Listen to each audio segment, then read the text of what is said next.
ప్రియ శ్రోతలు, ఈ రోజున మనము గలతీ పత్రిక ఉపోద్ఘాతం వినబోతున్నాము. గలతీ పత్రిక రచయిత అపోస్తలుడైన పౌలు. రచనాకాలం క్రీస్తు శకం 57వ సంవత్సరం. ఎఫెసు నుండి పౌలు 3వ సువార్త యాత్ర మొదలైంది. ఆ సందర్భంలో పౌలు ఈ పత్రిక రాశాడు. ఎఫెసులో పౌలు 2 సంవత్సరాల పాటు ఉన్నాడు. పౌలు గలతీ సంఘములోని సమస్యలను స్వయంగా చూచి తెలుసుకున్నాడు. పౌలు వచ్చి వెళ్లిన తరువాత కొందరు యూద మతమును ప్రతిపాదిస్తూ యూద మతం ద్వారా మాత్రమే క్రీస్తు దగ్గరికి రావాలని బోధించారు.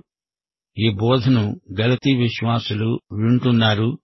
ఈ అపసవ్య ధోరణి బోధలను ఖండిస్తూ పౌలు గలతీ పత్రిక రాశాడు. పౌలు 3 సువార్త యాత్రలు చేశాడు.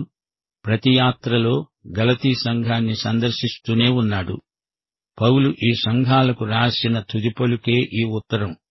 3వ సువార్త యాత్రలో గలతీని చూచిన తరువాత ఉత్తరమే ఈ ఉత్తరం.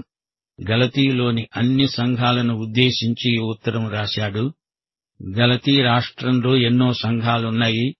గలతీ సంఘం అన్నప్పుడు అది వారి భౌగోళికమైన ఉనికిని మాత్రమే కాదు, వారి సంస్కృతి సభ్యతలను కూడా సూచిస్తుంది. గలతీ రోమా సామ్రాజ్యంలో ఒక రాష్ట్రం.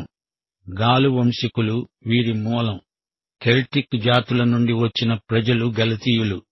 వీరిది నిలకడలేని మనస్తత్వం.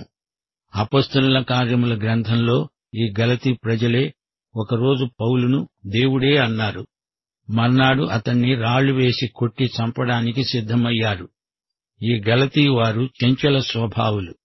గలతీ పత్రికలోని సందేశ సారాంశం గమనించండి.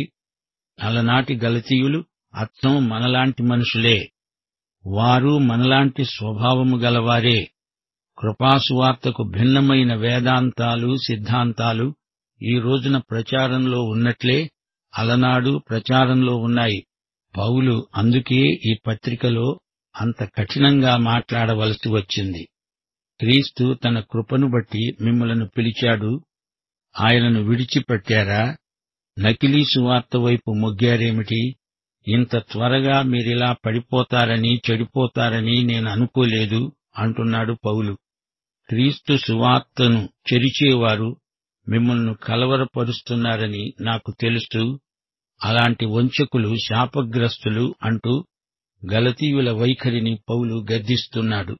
గలతీ విశ్వాసుల పునాది సడలిపోతుంటే పౌలు వారిని సరిదిద్దే ప్రయత్నం చేస్తున్నాడు. గలతీ పత్రిక మిగతా పౌలీయ పత్రికల కంటే భిన్నమైనది. గలతీయులు సువార్తను కాదని ఇతరమైన దుర్బోధల వైపు తిరగడం పౌలుకు ఎంతో మనస్తాపం కలిగించింది. ఈ పత్రికలోని ప్రతి మాట ఉద్రేకభరితం. అసత్యం, సత్యం ఈ రెండిటి మధ్య పోరాటమిది. పౌలు సత్యం కోసం పోరాడుతున్నాడు. మతాచారాలు, ధర్మశాస్త్రమునకు అందలి విధి నియమాలకు లోబడి జీవించే విఫల ప్రయత్నము గలతీ విశ్వాసుల తిరోగమనానికి కారణం కావడం పౌలుకు పౌరుషం పుట్టించింది. రోమాపత్రిక పౌలు తలలో నుండి వస్తే గలతీ పత్రిక పౌలు హృదయంలో నుంచి వచ్చింది. రోమాపత్రికలోని ఆలోచనలు క్రమబద్ధంగా రూపొందాయి. గలతీ పత్రికలో సంఘస్థుల వెనకబాటుతనం ఎండగట్టబడింది. రోమాపత్రిక సంవాదం, గలతీ పత్రిక వివాదం.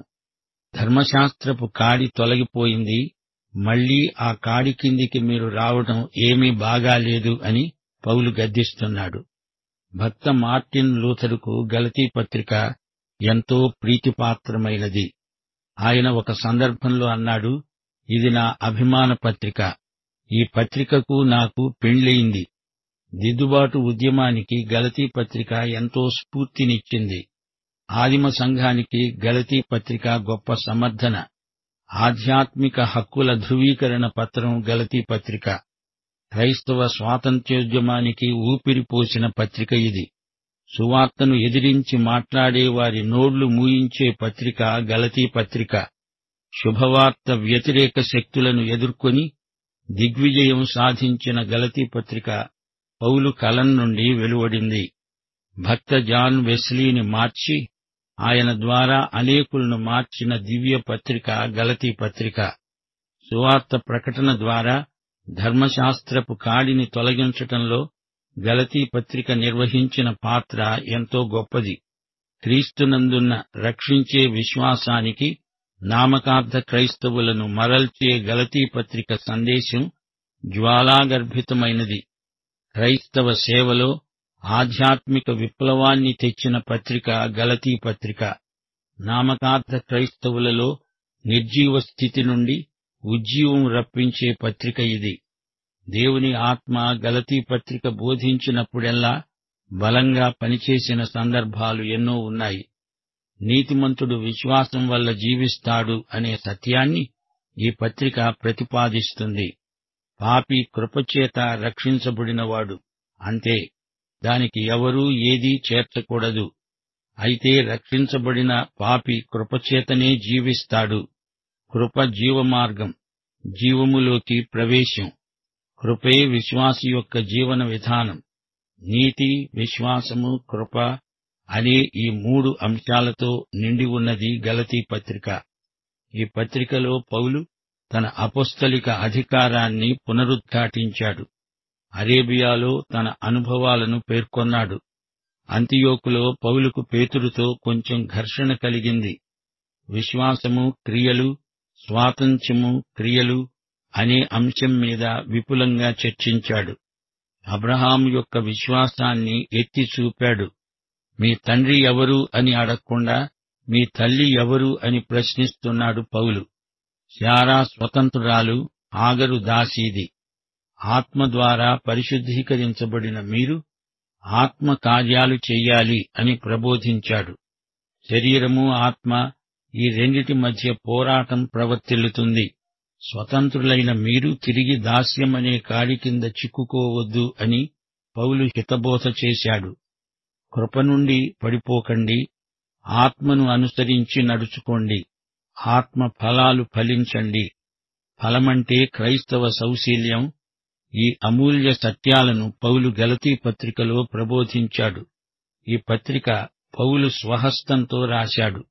పత్రిక ముగింపులో పౌలు తన స్వంత సేవా సాక్ష్యం చెప్పాడు. క్రీస్తు శిలువకు సున్నతి సంస్కారానికి గల వ్యత్యాసాన్ని తేటగా చూపాడు.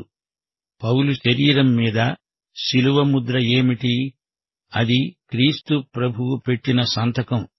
గలతీ అనేది ఒక పట్టణం అనుకునేరు. గలతీ చిన్నాసియాలో ఒక రాష్ట్రం. అదంతా గలతీ ప్రాంతం. గలతీ రాష్ట్రంలో ఎన్నో పట్టణాలున్నాయి. గాలు నుండి వలస వచ్చిన వారు గలతీ ప్రాంతీయులు అంతటా ఉన్నారు. గలతీ రాష్ట్రం రోమా సామ్రాజ్యం కింద ఉంది. అంతియోకు, ఇకోనియా, లుస్త్రా, దెర్బే పట్టణాలు గలతీ ప్రాంతంలోనివే. గలతీ సంఘాలలో విపరీతమైన సిద్ధాంత దోషాలు తలెత్తాయి. యూదా మత ఆచారాలను క్రైస్తవీకరించే ప్రయత్నాలు జరుగుతున్నాయని పౌలు పసికట్టాడు. విమత ధోరణులను ఖండిస్తూ ఈ ఉత్తరం గలతీ ప్రాంతీయ సంఘాలన్నిటికీ రాస్తున్నాడు. దేవుని వాగ్దానాలు యూదులకే చెందుతాయి. పాత నిబంధన ధర్మశాస్త్రోక్త విధి విధానాలు క్రైస్తవులు కూడా చెయ్యక తప్పదు అంటున్నారు. ముందు అందరూ సున్నతి పొందాలి, ఆ తరువాత గాని రక్షణానుభవం కలగదు అంటున్నారు. మొదట మోషే దగ్గరికి రావాలి అంటూ సిద్ధాంత రాద్ధాంతాలు సంఘంలోకి తెచ్చిపెట్టారు. యేసు కృప చాలదు, ధర్మశాస్త్రం కూడా కావాలి అని వీరి వాదం. విశ్వాసానికి ధర్మశాస్త్రాన్ని చేరుస్తున్నారు. ఈ యూద విశ్వాసులు చేసిన నిర్వాకమిది. పౌలు స్పష్టం చేస్తున్నాడు, రక్షణ విశ్వాసము ద్వారా కృపచేత మాత్రమే, దానికి ఏమీ కలపకూడదు. అయితే వారు పౌలుకు ఎదురు సవాళ్లు వేయసాగారు. నీ అధికారమేమిటి అని అడిగారు. నీవు నిన్నగాక మొన్న వచ్చిన అపోస్తలుడివి అంటూ. జేమ్సు మొదటి నుండి ఉన్న అపోస్తలులు. అన్యులకు సువార్త ఆకర్షణీయంగా ఉండేటందుకు నీవు రాజీ పడుతున్నావు అంటూ పౌలు మీద వారు అభియోగం మోపుతున్నారు. అందుకు పౌలు తన అపోస్తలిక అధికారాన్ని సమర్థించుకోవలసి వచ్చింది. గలతీ పత్రికలో 2 అధ్యాయాలను జతచేసి అధ్యయనం చేయాలి. 1, 2 అధ్యాయాలు పౌలు అపోస్తలిక అధికారాన్ని గురించి, సువార్తలోని దేవుని అధికారాన్ని గురించి చెప్పబడింది. 3-4 అధ్యాయాలలో సైద్ధాంతిక సత్యాలున్నాయి. సువార్త వచ్చాక ధర్మశాస్త్ర ప్రయోజనం తగ్గిపోయింది. సువార్త పైది అయింది. 5-6 అధ్యాయాలలో ఈ సత్యాన్ని దృష్టాంత సహితంగా పౌలు నిరూపించాడు.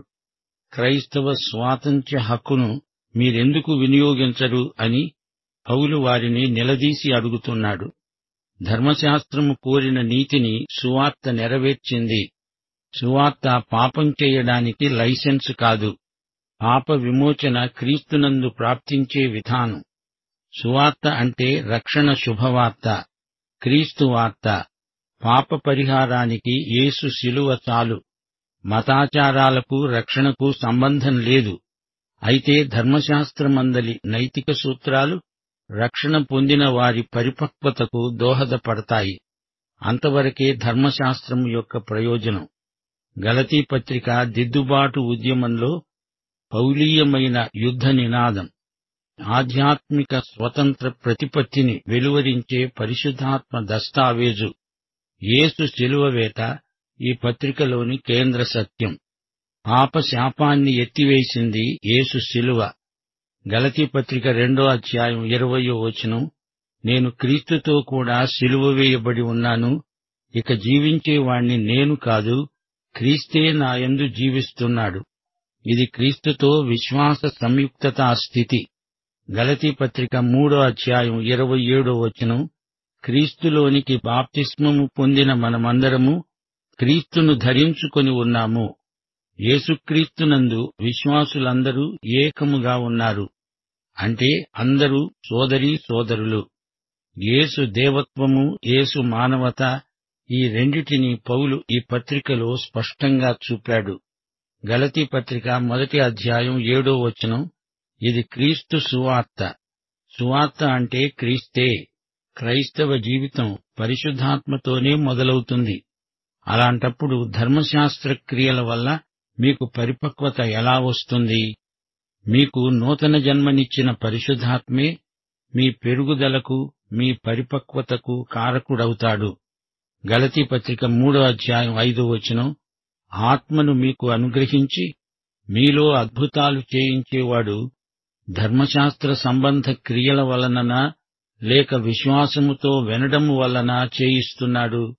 విశ్వాసమును బట్టే మనము పరిశుద్ధాత్మను పొంది ఉన్నాము. విశ్వాస పథంలో పరిశుద్ధాత్మ మనలో, మనతో, మన ద్వారా శక్తిభరితమైన కార్యాలు జరిగిస్తాడు. మనలో ఆత్మకు శరీరానికి మధ్య ప్రవర్తిల్లే ప్రచ్ఛన్న యుద్ధాన్ని గురించి గలతీ పత్రిక 5వ అధ్యాయంలో పౌలు ప్రస్తావించాడు. క్రైస్తవ స్వేచ్ఛను ఎలా సద్వినియోగపరుచుకోవాలో పౌలు గలతీ పత్రిక 5వ అధ్యాయం 16 నుండి 25వ వచనం వరకు తేటగా వివరించాడు. పరిశుద్ధాత్మ మనల్ని వశపరుచుకోవాలి, పవిత్రీకరించాలి. పరిశుద్ధాత్మ కార్యములు మన ద్వారా జరగాలి. పౌలు ఇదే సత్యాన్ని పత్రిక అంతటా ప్రబోధించాడు. స్వేచ్ఛ ఉంది గదా అని దాన్ని దుర్వినియోగం చేసి పాపం చెయ్యకూడదు. శ్రోతలు, గలతీ పత్రికలో దైవభక్తిని గురించిన సూత్రాలున్నాయి. యేసుక్రీస్తు నీలో, నాలో జీవిస్తూ నీ ద్వారా, నా ద్వారా పనిచేస్తాడు. ఇది పరిశుద్ధాత్మ నిర్వహణ. దీనినే క్రైస్తవ భక్తి అంటాము. మత సంబంధమైన ఆచారాల వల్ల భక్తి రాదు. మత నియమాలను పాటిస్తూ అది చేసి ఇది మానేసి ప్రయాసపడితే భక్తి రాదు. యేసులాగా మనం ఇతరులను ప్రేమించాలి, సేవ చెయ్యాలి. యేసులాగా ఉండాలి. పరిశుద్ధాత్మ నడిపించినట్లెల్లా యేసు నడిచినట్లే మనము నడవాలి. అది క్రైస్తవ భక్తి. గలతీ పత్రిక 6వ అధ్యాయం 10వ వచనం, మనకు సమయము దొరికిన కొలది అందరి ఎడల, విశేషముగా విశ్వాస గృహమునకు చెందిన వారి ఎడల మేలు చేద్దాము అనేదే ఈ పత్రిక సందేశం. విశ్వాసాన్ని గురించిన హితోపదేశం ఈ పత్రికలో ఎంతో ప్రాముఖ్యమైనది. విశ్వాసం దేవుడు చెప్పింది చెప్పినట్లే చిన్న పిల్లల్లాగా నమ్ముతుంది, రక్షణను ఉచిత వరంగా స్వీకరిస్తుంది. అంతేకాని ధర్మశాస్త్రం మనల్ని రక్షించజాలదు. అట్టి శక్తి ధర్మశాస్త్రానికి లేదు. క్రియల ద్వారా రక్షణను సంపాదించుకోవాలని మనిషి సహజంగా ప్రయత్నిస్తాడు. శరీరం స్వప్రయత్నం చేసి రక్షణ పొందుతాను అంటుంది గాని అది అసాధ్యం. స్వరక్షణ ప్రయత్నం దేవుణ్ణి అవమానపరిచినట్లే అవుతుంది. గలతీపత్రిక 6:9 అంటోంది, మనము మేలు చేయడమందు విసుక్కోకూడదు. మనము అలయక మేలు చేస్తే తగిన కాలమందు పంట కోస్తాము. రక్షించబడిన వారి జీవిత శైలి ఇది. రక్షణ లేని క్రియలు నిష్ఫలమైనవి, పని చెయ్యని విశ్వాసం మృతం. గలతీపత్రికలో ఆత్మయందు ఎదుగుదల ఎలాంటిదో చూపబడింది. దేవుని కృప క్రింద బ్రతకటమంటే పరిశుద్ధాత్మ వల్లనే అది సాధ్యమవుతుంది. నీలో నాలో నివాసమున్న పరిశుద్ధాత్మ మనల్ని ధర్మశాస్త్రానికి అతీతంగా జీవింపచేయగలడు. అనగా యేసు ధర్మశాస్త్రమును నెరవేర్చినవాడై పరిశుద్ధాత్మ ద్వారా తన జీవితాన్ని మళ్లీ మనలో జీవిస్తాడు. మనకు ధర్మశాస్త్రము నుండి విడుదల ఇచ్చేవాడు పరిశుద్ధాత్మే. గలతీపత్రిక 5:16 ఆత్మానుసారముగా నడుచుకొనండి, అప్పుడు మీరు శరీరేచ్ఛను నెరవేర్చరు. ప్రియ శ్రోతలు వింటున్నారా? గలతీపత్రికలో పాపాన్ని ఎలా గెలవాలో, జయించాలో తేటగా చెప్పబడింది. ధర్మశాస్త్రము నుండి విడుదలై స్వతంత్రులమయ్యాము. అయితే మనము శరీరానికి లొంగకుండా జాగ్రత్త పడాలి. ఈ విషయంలో మనము ఒకరికొకరము బాధ్యులము. నిన్ను గురించి నీవు జాగ్రత్తగా ఉండాలి. అదే సమయంలో ఒకరిని గురించి ఒకరము శ్రద్ధ తీసుకోవాలి. గలతీపత్రిక 6:1 సహోదరులారా, ఒకడు ఏ తప్పిదములోనైనా చిక్కుకుంటే ఆత్మ సంబంధులైన మీలో ప్రతివాడు తాను శోధింపబడతానేమో అని తన విషయమై చూచుకుంటూ సాత్వికమైన మనస్సుతో అటివారిని మంచి దారికి తీసుకొని రావాలి. ఒకరి భారములను ఒకరు భరించి ఈలాగు క్రీస్తు నియమమును పూర్తిగా నెరవేర్చండి. శ్రోతలు, గలతీపత్రిక మనకు వినయశీలం అలవరుస్తుంది. నాకు మంచి పరిపక్వత వచ్చింది, నేనేమీ పడిపోనులే అనే ధీమా ఎంతైనా ప్రమాదకరం. వెనకటి భక్తులెందరో అప్రమత్తులై ఉండనందున ఘోర పతనం చెందిన వారున్నారు. విధేయులమై దిద్దుబాటుకు అందుబాటులో ఉండాలి. దేవుని ఎదుట ఎప్పటికప్పుడు మనం ఆత్మ పరీక్ష చేసుకుంటూ ఉండాలి. మన క్రియలకు, వైఖరులకు మనమే బాధ్యత వహించాలి. న్యాయపీఠం ఎదుట దేవునికి లెక్క అప్పగించాలి. యేసు జీవితము, ఆయన ప్రబోధాలు మాత్రమే మన జీవిత ప్రమాణం. వారు వీరు చెప్పింది చేసింది మన జీవితానికి పునాది కాజాలదు. ప్రియశ్రోతలు, గలతీపత్రికను జాగ్రత్తగా వినండి, ధ్యానించండి. మన ఆత్మకు ఈ పత్రికా సందేశం ఎంతో బలవర్ధకం. పౌలు కృపాసువార్తను ప్రకటించాడు. సువార్త పక్షంగా ఎంతో పోరాడాడు. సువార్తను కల్తీ చేసేవారిని పౌలు గద్దిస్తున్నాడు. ఉచిత కృపను తిరిగి క్రియావిధానంలోకి దిగజార్చే మత ప్రవిష్టులకు శ్రమ. క్రియలతో, మతాచారాలతో రక్షణను ముడిపెట్టడం అపచారం. పౌలు అపొస్తలత్వాన్ని సవాలు చేసిన వారి నోళ్లు మూయించాడు. పౌలు క్రీస్తునందున్న క్రైస్తవ స్వాతంత్ర్యానికి భిన్నమైన బోధలు సువార్త కావు. క్రీస్తునందే రక్షణ. క్రీస్తునందు అందరూ స్వేచ్ఛాజీవులు. ధర్మశాస్త్రం కాదు, కృప. క్రియలు కాదు, విశ్వాసం. మరణ శాపం పోయి జీవము, ఆశీర్వాదము మనకు వచ్చాయి. విశ్వాసము వల్లనే నీతిమంతుడు జీవిస్తాడు. దాస్యం పోయింది. క్రీస్తునందు మనం స్వతంత్రులం. పాత నిబంధనకు దృష్టాంతం హాగరు. కొత్త నిబంధనకు దృష్టాంతం స్వతంత్రురాలైన శారా.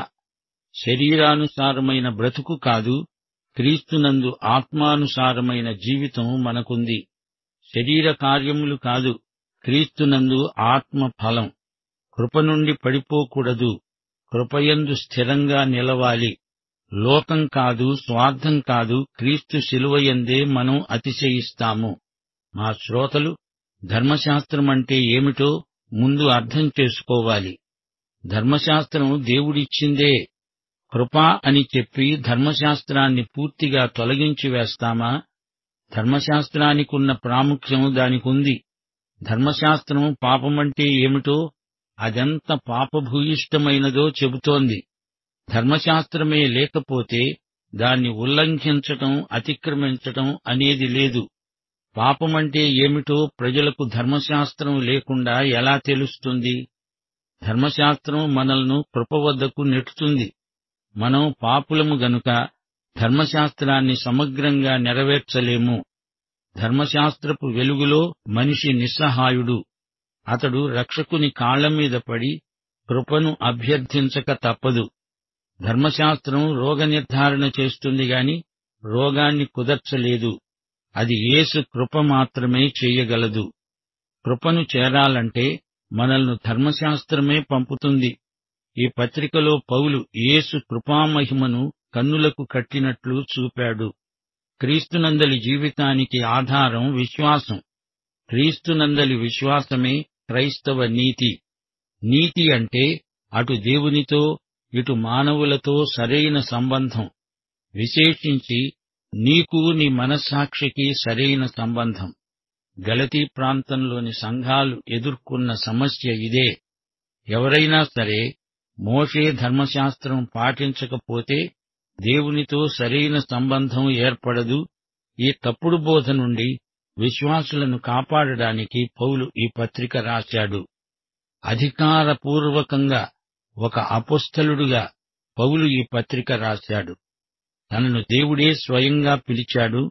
అపొస్తలత్వాన్ని దేవుడు తనకు అప్పగించాడు. మనుషులు తనకిచ్చింది కాదు. తాను యూదేతరులకు అపొస్తలుడు. విశ్వాసము ద్వారా రక్షించబడి నీతిమంతుడు విశ్వాసము ద్వారానే జీవిస్తాడు. క్రీస్తునందలి విశ్వాసము అందరి పట్ల ప్రేమను వ్యక్తం చేస్తుంది. ప్రియ శ్రోతలు, ఇది గలతీ పత్రిక. పౌలు అద్భుత రచన. వినండి, ఆనందించండి. పాఠం సమాప్తం. యేసుక్రీస్తు వారి దివ్యకృప, తండ్రి యొక్క పరమ ప్రేమ, పరిశుద్ధాత్మ యొక్క అన్యోన్య సహవాసము మనకందరికీ సదాకాలము తోడై ఉండునుగాక. ఆమేన్.